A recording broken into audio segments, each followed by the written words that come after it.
వేరే మార్గమే లేదు. ఎప్పుడైతే ఆయన్ని కేక వేశాడో పేతురుకు తెలుసు, తను ప్రయత్నించినా బయటపడలేడని తెలుసు, తన సహోదరులను పిలిచిన వాళ్ళు వచ్చి కాపాడలేరు అని కూడా తెలుసు.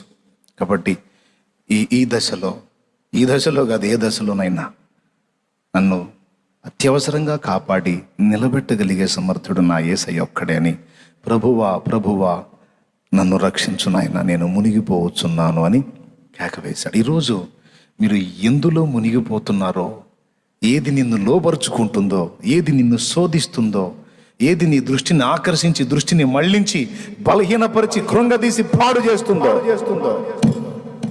అది ఏ విధమైందైనా కావచ్చు, నిన్ను అభ్యంతరపరిచేది, ఇక లేదు నాకు లైఫ్ మునిగిపోతున్నాను, నా పని అయిపోయిందని నువ్వు వేదన పడేది, అది ఏదో